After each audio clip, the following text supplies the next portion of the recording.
Cricket প্রশাসক হিসেবে ব্যর্থ হওয়ায় ফারুক আহমেদকে বিসিবির সভাপতির পদ থেকে সরানো হয়েছে বলেছেন ক্রীড়া উপদেষ্টা আসিফ মাহমুদ সজীব ভুঁইয়া। তিনি বলেন, ফারুক আহমেদকে আত্মপক্ষ সমর্থনের সুযোগ দেওয়া হয়েছিল। তিনি নিজ থেকে সরে গেলে পরিস্থিতি এতটা ঘোলাটে হতো না। রিপোর্ট করছেন মনির হোসেন খান। মাত্র 9 মাস আগেই তিনি ছিলেন ডুবতে থাকা তরীর কাণ্ডারি। 9 মাসে বাংলাদেশ ক্রিকেট নতুন জীবন পাক আর না পাক ডুবেছেন ফারুক আহমেদ। তাকে অনেকটা ছুঁড়ে ফেলেছে ক্রীড়া পরিষদ। প্রশ্ন উঠেছে তাকে অপসারণের প্রক্রিয়া নিয়ে। ফারুক আহমেদের বিরুদ্ধে নানা অভিযোগের একটি অর্থনৈতিক অনিয়মের। বিপিএলে রাজশাহীর ফ্র্যাঞ্চাইজি কেলেঙ্কারিতে সদ্য সাবেক বোর্ড প্রধানের দায় দেখছেন যুব ও ক্রীড়া উপদেষ্টা। ফারুক আহমেদকে সরানো হয়েছে ক্রিকেটকে ডোবানোর দায়ে। আমাদেরকে তো বিচার করতে হবে পারফরমেন্স দিয়ে।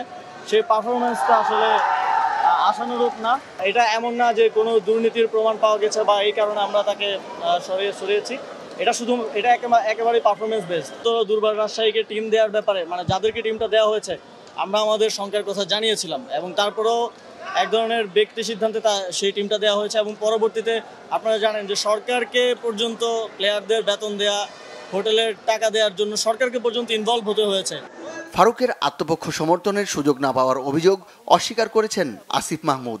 বল ঠেলে দিয়েছেন বিসিবির কোর্টে। উল্টো জল ঘোলা করার দায় চাপিয়েছেন ফারুকের ঘাড়ে।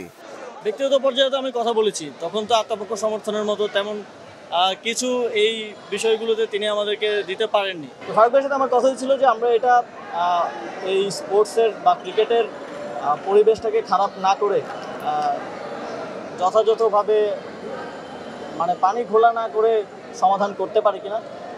উনি নিজে থেকে যদি করতেন তাহলে হয়তো আমাদেরকে ওনার পরিচালক মনোনয়নটা তুলে নিতে হতো না। ক্রিকেটের ব্যর্থতা তুলে ধরতে আসিফ মাহমুদ তুলনা টেনেছেন ফুটবল ফেডারেশনের সঙ্গে। জানিয়েছেন আমিনুল ইসলাম বুলবুলকে নিয়োগ দেওয়ায় আইসিসির নিষেধাজ্ঞার কোনো শঙ্কা নেই। বাংলাদেশের ক্রিকেট তার ঐতিহাসিকভাবে তলানিতে চলে যাচ্ছে। তো এটা একটা কনসার্ন, এটা একটা ন্যাশনাল কনসার্ন। তো এই জায়গা থেকে আমরা ক্রিকেটের উন্নতির জন্য ফ্যাক্টগুলোকে বিবেচনায় নিয়ে আবার আমাদের জায়গা থেকে সিদ্ধান্ত নিয়েছি এবং এই বিষয়ে যে আইসিসির ব্যানের কথাও বলা হচ্ছে, অনেকে বলছেন। আমাদের আইসিসির সাথেও প্রপারলি যোগাযোগ হয়েছে এবং যিনি এখন প্রেসিডেন্ট এসেছেন তিনি নিজে আইসিসিতে দীর্ঘ সময় ধরে কাজ করে আসছেন। তো কোনো কমিউনিকেশন গ্যাপ আমাদের দিক থেকে নেই এবং আইসিসিও এটাকে সাধুবাদ জানিয়েছেন। যুব ও ক্রীড়া উপদেষ্টা জানান, ক্রিকেটের এই পরিবর্তন অন্য ফেডারেশনগুলোর জন্য সতর্ক বার্তা। প্রত্যেকটা ফেডারেশন। মনির হোসেন খান, বাংলা ভিশন, ঢাকা।